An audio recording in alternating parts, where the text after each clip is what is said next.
Et si le plus grand danger de Dark Vador n'était pas un Jedi, mais un désert? Dans Dark Vador, la traversée du désert, tout le monde chasse le même homme.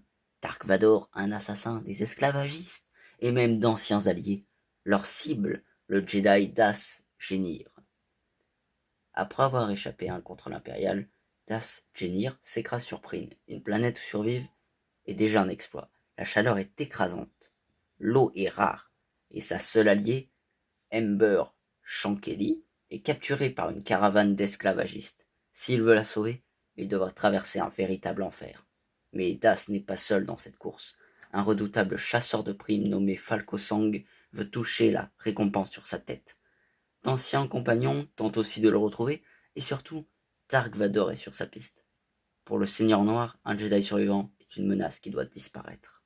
Ce comics ressemble presque à un western, du duel, des caravanes, des bandits, des paysages immenses, et même une tension permanente.